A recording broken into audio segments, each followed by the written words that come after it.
Hello മക്കളെ, welcome back to ലേണിനോ. So നമ്മുടെ ഫസ്റ്റ് ഇയറിൽ നമുക്ക് പഠിക്കാനുള്ള ഒരു സബ്ജക്റ്റ് ആണ് introduction to electrical and electronics engineering. Okay, അപ്പൊ നമ്മുടെ ഫസ്റ്റ് സെമിസ്റ്ററിൽ വരുന്ന ഒരു സബ്ജക്റ്റ് ആണിത്. അപ്പൊ ഈ സബ്ജക്റ്റിൽ നമുക്ക് എന്തൊക്കെയാണ് പഠിക്കാനുള്ളത്, ആ കംപ്ലീറ്റ് സിലബസിന്റെ ഒരു ഡിസ്കഷൻ ആണ് കേട്ടോ നമ്മൾ ചെയ്യുന്നത്.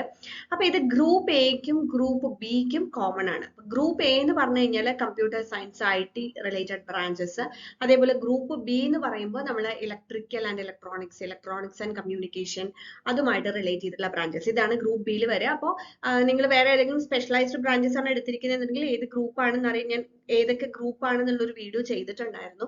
അപ്പോൾ അതൊന്ന് ജസ്റ്റ് കാണുക, അല്ലെങ്കിൽ നിങ്ങൾ ജസ്റ്റ് ഒന്ന് ഈ ഒരു താഴെ കാണുന്ന നമ്പറിൽ എൻക്വയറി ചെയ്താൽ മതി.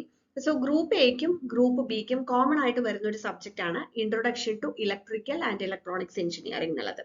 അപ്പൊ അതിനെ മനസ്സിലാക്കാൻ നമുക്ക് ഈ ഒരു സബ്ജക്റ്റില് 4 മോഡ്യൂൾസ് ആണ് ഉണ്ടാവുക. ഓക്കെ, 4 മോഡ്യൂൾസ് ആണ്. ഇതില് 2 മോഡ്യൂള് ഇലക്ട്രിക്കലും 2 മോഡ്യൂള് ഇലക്ട്രോണിക്സും ആണ് വരുന്നത്. ഓക്കെ, അപ്പോൾ ഇലക്ട്രിക്കലിൽ വരുന്ന 2 മോഡ്യൂളില് നമുക്ക് എന്തൊക്കെയാണ് ടോപ്പിക്സ് വരുന്നത് നോക്കാം. അതിനുശേഷം ഇലക്ട്രോണിക്സിലെ 2 മോഡ്യൂള് എന്തൊക്കെയാ വരുന്നത് നോക്കാം. ഇതിൽ നിങ്ങൾക്ക് ഇന്റേണൽ ആയിട്ടുള്ള അസസ്മെന്റും അതേപോലെ തന്നെ നമുക്ക് യൂണിവേഴ്സിറ്റി എക്സാം, എക്സ്റ്റേണൽ എക്സാമും ഉണ്ടാവും. രണ്ടിന്റെയും കൂടെ മാർക്ക് ചേർന്നിട്ടാണ് നമുക്ക് ടോട്ടൽ മാർക്സ് വരുന്നത്. സോ മാർക്കിന്റെ സ്കീം കാര്യങ്ങളൊക്കെ നമ്മൾ സെപ്പറേറ്റ് വീഡിയോസ് ചെയ്യുന്നുണ്ട്. അതുകൊണ്ടാണ് ഞാനത് ഇവിടെ ഡീറ്റെയിൽ ആയിട്ട് പറയാത്തത്. കൂടാതെ നമുക്കൊരു വാട്സ്ആപ്പ് കമ്മ്യൂണിറ്റി ഉണ്ട്. വാട്സ്ആപ്പ് കമ്മ്യൂണിറ്റിയിൽ ജോയിൻ ചെയ്യണമെങ്കിൽ നിങ്ങൾ താഴെ കാണുന്ന നമ്പറിൽ ഒന്ന് മെസ്സേജ് അയച്ചാൽ മതി. ഓക്കെ, അപ്പൊ നമുക്ക് സിലബസ് നോക്കാം. യെസ്, ഇത് ഫസ്റ്റ് മോഡ്യൂൾ ആണ്. അപ്പൊ ഇത് ഫസ്റ്റ് മോഡ്യൂൾ ഇലക്ട്രിക്കൽ ആണ് കേട്ടോ. ഞാൻ പറഞ്ഞില്ലേ 2 മോഡ്യൂൾ ഇലക്ട്രിക്കൽ, 2 മോഡ്യൂൾ ഇലക്ട്രോണിക്സും വരുന്നത്. അപ്പോ ഇതില് നമുക്ക് പഠിക്കാനുള്ളത് elementary concepts of DC electric circuits. ഇത് ബേസിക് ആയിട്ട് നിങ്ങൾ കുറച്ചൊക്കെ പഠിച്ചിട്ടുണ്ടാവും, കുറച്ച് ഭാഗം. ബാക്കി നമുക്ക് അഡ്വാൻസ്ഡ് ആയിട്ട് പഠിക്കാനുണ്ട്. Current and voltage division rule, അതൊക്കെ വെച്ച് നിങ്ങൾ പ്രോബ്ലംസ് ചെയ്തിട്ടുണ്ടാവും കീം എക്സാമിനൊക്കെ വേണ്ടിയിട്ട്. പിന്നെ relative potential, then capacitors, inductors. അപ്പൊ നമുക്ക് കുറെ അധികം കമ്പോണൻസിനെ കുറിച്ച് പഠിക്കേണ്ടത്. അത് മെയിൻ ആയിട്ട് ഇലക്ട്രോണിക്സിലാണ് വരിക. ലൈക്ക് റെസിസ്റ്റേഴ്സ്, ഇൻഡക്ടേഴ്സ്, കപ്പാസിറ്റേഴ്സ്, അങ്ങനെ വരുന്ന ആക്റ്റീവ് കമ്പോണൻസ്, പാസീവ് കമ്പോണൻസ് ഒക്കെ പറഞ്ഞിട്ട്. ഇവിടെ ഇലക്ട്രിക്കലിൽ വരുമ്പോൾ നമ്മൾ അത് കുറച്ചും കൂടെ നമ്മുടെ സർക്യൂട്ടിൽ ഇത് എങ്ങനെ യൂസ് ചെയ്യും എന്നുള്ളത് റിലേറ്റ് ചെയ്തിട്ടാണ് ഈ മോഡ്യൂളിൽ നമുക്ക് പഠിക്കാനുള്ളത്. കപ്പാസിറ്റേഴ്സ്, ഇൻഡക്ടേഴ്സ്, അതിന്റെ VI റിലേഷൻ എന്ന് പറഞ്ഞാൽ വോൾട്ടേജ് കറന്റ് റിലേഷൻഷിപ്സ്. കപ്പാസിറ്ററിലും ഇൻഡക്ടറിലും എനർജി സ്റ്റോർ ചെയ്യുന്നത് എങ്ങനെയാണ്, അതിന്റെ ഇക്വേഷൻസ്. അപ്പൊ ഈ ഇലക്ട്രിക്കൽ എന്ന് പറയുമ്പോൾ കുറച്ചും കൂടെ നമുക്ക് പ്രോബ്ലംസ് ആയിരിക്കും ചോദിക്കാം. ഇലക്ട്രോണിക്സിന്റെ പാർട്ടിൽ നമുക്ക് കുറച്ച് തിയറി ക്വസ്റ്റ്യൻസ് ആയിരിക്കും എക്സ്പെക്ട് ചെയ്യേണ്ടി വരിക. ഇവിടെ നമുക്ക് കുറച്ച് പ്രോബ്ലംസ്, ന്യൂമറിക്കൽ പ്രോബ്ലംസ് ആയിരിക്കും വരിക. പിന്നെ നമുക്ക് എല്ലാവർക്കും അറിയുന്ന ഓംസ് ലോ നിങ്ങൾ എല്ലാവരും പഠിച്ചിട്ടുണ്ടാവും +2ല്. Then Kirchhoff's law, that is KVL, KCL എന്ന് പറഞ്ഞ 2 ലോ ഉണ്ട്. ന്യൂമറിക്കൽ പ്രോബ്ലംസ് എന്നതിൽ പ്രത്യേകം എടുത്ത് പറഞ്ഞിട്ടുണ്ട്. ന്യൂമറിക്കൽ പ്രോബ്ലംസ് എന്ന് പറഞ്ഞാൽ നമുക്ക് പ്രോബ്ലം ടൈപ്പ് ക്വസ്റ്റ്യൻസ് ആയിരിക്കും ഈ ഭാഗത്ത് നിന്ന് കൂടുതൽ ചോദിക്കാം. പിന്നെ നമുക്ക് വരുന്ന ഒന്നാണ് സ്റ്റാർ ഡെൽറ്റ കൺവേർഷൻ. ഓക്കെ, അത് നിങ്ങൾ പഠിക്കുന്നയാൾ, അതിൽ നമുക്ക് റെസിസ്റ്റീവ് നെറ്റ്വർക്ക് മാത്രമേ ചോദിക്കുകയുള്ളൂ. അതിന്റെ ഡെറിവേഷൻ ഒന്നും വേണ്ട, പ്രോബ്ലം ചെയ്യാൻ മാത്രം പഠിച്ചാൽ മതി. നെക്സ്റ്റ് DC ഇലക്ട്രിക് സർക്യൂട്ടിന്റെ അനാലിസിസ് ആണ്. അപ്പോൾ ഒരു DC ഇലക്ട്രിക് സർക്യൂട്ട് എന്റെ എലമെന്ററി ആയിട്ടുള്ള കാര്യങ്ങളാണ് ഇപ്പൊ പറഞ്ഞത്. ഇനി അതിന്റെ അനാലിസിസ്, അതിൽ mesh current method, matrix representation, node voltage method, matrix representation, അതിന്റെ സൊല്യൂഷൻ, ഇതൊക്കെയാണ് വരുന്നത്. ഇത് എഗെയിൻ പ്രോബ്ലം ആയിരിക്കും കേട്ടോ ചോദിക്കുന്നത്.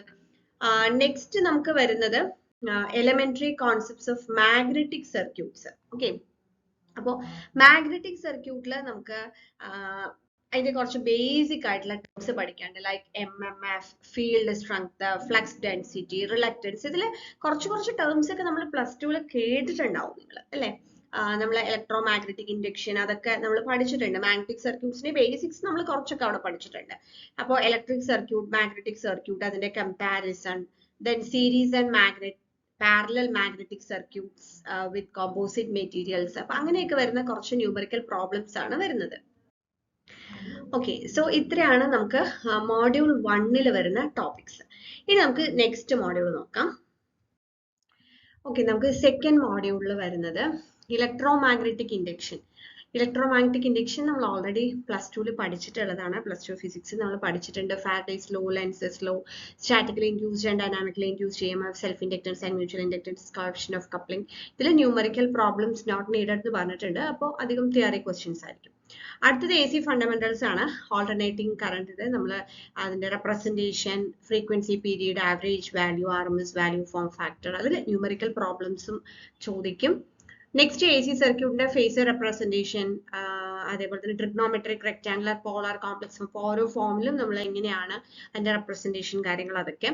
Next analysis of simple AC circuits. നമ്മൾ ആദ്യം DC സർക്യൂട്ട്സ് പറഞ്ഞില്ലേ, അതേപോലെ തന്നെ AC സർക്യൂട്ട്സ്, അതിൽ pure resistive, capacitive, inductive circuits ഉണ്ടാവും, RLC സർക്യൂട്ട്സ്.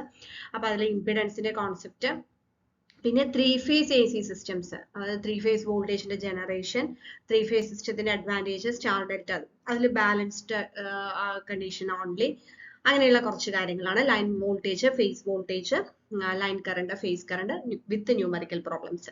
അപ്പൊ മെയിൻ ആയിട്ട് നമുക്ക് സെക്കൻഡ് മോഡ്യൂളിൽ ഇത്രയും കാര്യങ്ങളാണ് വരുന്നത്. അപ്പൊ ഇലക്ട്രിക്കലിന്റെ പാർട്ടിന് നിങ്ങൾക്ക് എന്തായാലും എക്സാമിൽ ന്യൂമറിക്കൽ പ്രോബ്ലംസ് കുറച്ചധികം ഉണ്ടാവും കമ്പയറിംഗ് ടു ഇലക്ട്രോണിക്സ്. കാരണം അത് നമ്മൾ സിലബസിൽ തന്നെ സ്പെസിഫൈ ചെയ്തിട്ടുണ്ട്. അപ്പൊ പ്രോബ്ലംസ് ചെയ്ത് തന്നെ പഠിക്കണം. കോൺസെപ്റ്റ്സ് മനസ്സിലാക്കിയിട്ട് കുറെ അധികം പ്രോബ്ലംസ് വർക്ക്ഔട്ട് ചെയ്ത് കഴിഞ്ഞാൽ നമുക്ക് ഈസി ആയിരിക്കും. ഓക്കെ, നെക്സ്റ്റ് നമുക്ക് ഇലക്ട്രോണിക്സിന്റെ 2 മോഡ്യൂൾസ് നോക്കാം. Module 3 introduction to electronic devices ആണ്. ഇത് കുറച്ചും കൂടെ ഈസി ആയിരിക്കും കേട്ടോ പഠിക്കാനായിട്ട്. കാരണം പാസീവ് ആൻഡ് ആക്റ്റീവ് കമ്പോണൻസ് ഏതൊക്കെയാണുള്ളത്, തിയറി ക്വസ്റ്റ്യൻസ് തന്നെയായിരിക്കും. പിന്നെ നമ്മൾ PN ജംഗ്ഷൻ ഡയോഡ്. അപ്പൊ ഡയോഡിനെ കുറിച്ച് ബേസിക് ആയിട്ട് നിങ്ങൾ പഠിച്ചിട്ടുണ്ടാവും, പക്ഷെ നമുക്ക് ഡീറ്റെയിൽഡ് ആയിട്ട് തന്നെ അറിയണം.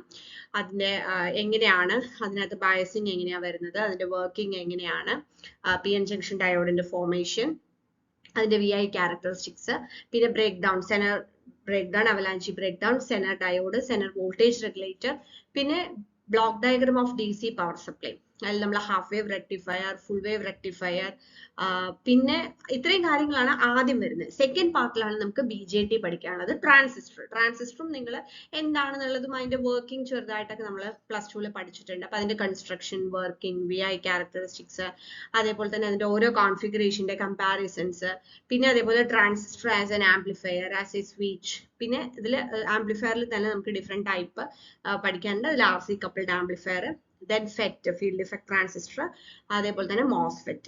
അപ്പോൾ ട്രാൻസിസ്റ്ററിന്റെ ടൈപ്സ് ആണ് വരുന്നത്. അപ്പൊ ഇത്രയാണ് നമുക്ക് first introduction to electronic devices എന്നുള്ള മോഡ്യൂൾ 3 പഠിക്കാനുള്ളത്. ഇതിൽ ഒരുപാട് പ്രോബ്ലംസ് ഒന്നും ചോദിക്കാൻ വലിയ ചാൻസ് ഇല്ല, തിയറി ക്വസ്റ്റ്യൻസ് തന്നെയായിരിക്കും ഉണ്ടാവുക. ഓക്കെ, അടുത്തത് 4ാമത്തെ മോഡ്യൂളാണ് modern electronics and its application.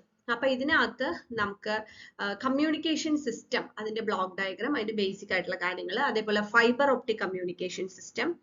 Then നമ്മൾ കമ്മ്യൂണിക്കേഷനിൽ നമുക്ക് ആദ്യം തന്നെ നമ്മൾ പഠിക്കുന്ന മോഡുലേഷൻ. അപ്പൊ അതിൽ AM, FM, amplitude modulation, frequency modulation, അതിന്റെ റിസീവർ ടൈപ്പ്, ഡെറിവേഷൻ ഒന്നും വേണ്ട, ബേസിക് ആയിട്ടുള്ള കാര്യങ്ങൾ മതി.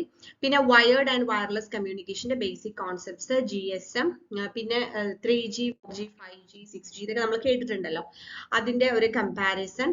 ദെൻ ഇലക്ട്രോണിക് ഇൻസ്ട്രുമെന്റേഷൻ സിസ്റ്റത്തിന്റെ block diagram, digital multimeter, function generator, ഇതൊക്കെ നമ്മൾ വർക്ക്ഷോപ്പിൽ ഇലക്ട്രിക്കൽ ഇലക്ട്രോണിക്സ് വർക്ക്ഷോപ്പും ഉണ്ട് കേട്ടോ. അപ്പൊ അവിടെയൊക്കെ നമ്മൾ യൂസ് ചെയ്യുന്ന കാര്യങ്ങളാണ്. CRO, cathode ray oscilloscope. CRO എന്ന് പറഞ്ഞാൽ കാഥോഡ് റേ ഓസിലോസ്കോപ്പ് ആണ്. നിങ്ങൾ ഈ കൊടുക്കുന്ന സിഗ്നൽസ് ഒക്കെ നിങ്ങൾക്ക് വ്യൂ ചെയ്യാൻ പറ്റുന്നത് നിങ്ങൾ വർക്ക്ഷോപ്പിൽ പോകുമ്പോൾ, ലാബിൽ പോകുമ്പോൾ കാണും. അതിലുള്ള മെസ്സേജസ് പാറ്റേൺസ്, പിന്നെ അതേപോലെ തന്നെ IoT എന്ന് പറഞ്ഞാൽ ഇന്റർനെറ്റ് ഓഫ് തിങ്സ് ആണ്.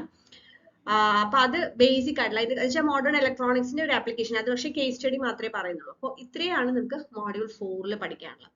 അപ്പൊ ഇലക്ട്രിക്കലിൽ നമുക്ക് പ്രോബ്ലംസ് കൂടുതൽ ചോദിക്കും, അതേസമയം ഇലക്ട്രോണിക്സിൽ നമുക്ക് കുറച്ചും കൂടെ ഈസി ആയിട്ട് അതിൽ തിയറി ആയിരിക്കും കൂടുതൽ ഉണ്ടാവുക. അപ്പൊ ഇത്രയാണ് 4 മോഡ്യൂൾസ് വരുന്നത്. ഇനി നമ്മള് ലേണിനോ ആപ്പിൽ നിങ്ങൾക്ക് ഇതിന്റെ കോഴ്സ് അവൈലബിൾ ആണ്. നമുക്ക് എല്ലാ സബ്ജക്റ്റിന്റെയും കോഴ്സുകൾ അവൈലബിൾ ആണ്. ആപ്പിൽ റെക്കോർഡഡ് ക്ലാസ്സസ് ആയിട്ടാണ്. അപ്പൊ ഇതിൽ നമുക്ക് ലെക്ചേഴ്സ്, സിലബസ് അനുസരിച്ച് നിങ്ങൾക്ക് ലെക്ചർ വീഡിയോസ് ഉണ്ടാവും. അതേപോലെ തന്നെ ഓരോ വീഡിയോ ഇടുന്നതിന്റെയും PDF മെറ്റീരിയൽ നമ്മൾ അപ്ലോഡ് ചെയ്യും. അത് കൂടാതെ നമ്മൾ നോട്ട്സ് ഉണ്ടായിരിക്കും. പിന്നെ നമ്മൾ പ്രാക്ടീസ് പ്രോബ്ലംസ് നിങ്ങൾക്ക് പ്രൊവൈഡ് ചെയ്യും, പ്രാക്ടീസ് ക്വസ്റ്റ്യൻസ് ഒക്കെ, ഡൗട്ട് ക്ലിയറിംഗ് സെഷൻസ് ഉണ്ടായിരിക്കും. അത് ഇന്ററാക്റ്റീവ് ആയിട്ടുള്ള സെഷൻസും നമ്മൾ പ്ലാൻ ചെയ്യുന്നുണ്ട്. പിന്നെ നിങ്ങൾക്ക് എന്തെങ്കിലും ചെറിയ ചെറിയ ഡൗട്ട്സ് ഉണ്ടെങ്കിൽ നമ്മൾ വാട്സ്ആപ്പ് അസിസ്റ്റൻസ് അല്ലെങ്കിൽ ആപ്പിൽ തന്നെ ചാറ്റ് ബോക്സ് വഴി അസിസ്റ്റൻസ് പ്രൊവൈഡ് ചെയ്യുന്നുണ്ട്. പിന്നെ എക്സാം വരുന്ന സമയത്ത് എക്സാം ഓറിയന്റേഷൻ, പിന്നെ നിങ്ങൾക്ക് പേഴ്സണൽ മെന്ററിങ്, നമ്മൾ ഓരോ കോഴ്സും പർച്ചേസ് ചെയ്യുന്ന സ്റ്റുഡൻസിന് നമ്മൾ പേഴ്സണൽ മെന്ററിങ് പ്രൊവൈഡ് ചെയ്യുന്നുണ്ട്. അവർക്ക് പഠിക്കാനുള്ള ഏത് രീതിയിലുള്ള അസിസ്റ്റൻസ് നമ്മൾ പ്രൊവൈഡ് ചെയ്യുന്നുണ്ട്. സോ ഈ കോഴ്സിന്റെ ഡീറ്റെയിൽസ് നിങ്ങൾക്ക് കാണണമെന്നുണ്ടെങ്കിൽ നമ്മുടെ ലേണിംഗ് ആപ്പ് ഡൗൺലോഡ് ചെയ്യാം. അതിൽ നമ്മളിപ്പോൾ ഓരോ മോഡ്യൂൾസിന്റെ ഇലക്ട്രിക്കലിന്റെ ഒരു മോഡ്യൂളും ഇലക്ട്രോണിക്സിന്റെ ഒരു മോഡ്യൂളും കണ്ടന്റ്സ് അപ്ലോഡ് ചെയ്തിട്ടുണ്ട്. അത് നിങ്ങൾക്ക് ഡെമോ സെഷൻ കാണാൻ സാധിക്കും. അത് നോക്കിയിട്ട് നിങ്ങൾക്ക് ഇൻട്രസ്റ്റ് ഉണ്ടെങ്കിൽ ജോയിൻ ചെയ്യാം. 1 ഇയർ വാലിഡിറ്റിയിലാണ് വരുന്നത്. ഒരു വർഷത്തേക്ക് നിങ്ങൾക്ക് ഈ ഒരു കോഴ്സ് കംപ്ലീറ്റ് ആയിട്ട് കിട്ടും. അപ്പൊ അതിന് മുന്നേ തന്നെ നിങ്ങൾക്ക് എക്സാം ഒക്കെ കഴിയും. ഇപ്പോൾ ഡിസംബർ ആകുമ്പോഴത്തേക്കൊക്കെ എക്സാം ഉണ്ടാവുമല്ലോ. എന്നാലും 1 ഇയറിലേക്ക് നിങ്ങൾക്ക് ഈ കണ്ടന്റ്സ് ഒക്കെ അവൈലബിൾ ആയിരിക്കും. ഓക്കെ, സോ അതാണ് ഇതിന്റെ ഡീറ്റെയിൽസ്. അപ്പൊ ഇതേപോലെ നമ്മൾ എല്ലാ സബ്ജക്റ്റും സിലബസ് ഡിസ്കഷൻ ഉണ്ട്. സോ നമ്മൾ ചാനൽ സബ്സ്ക്രൈബ് ചെയ്തിട്ട് എല്ലാ വീഡിയോസും കാണാം. Thank you.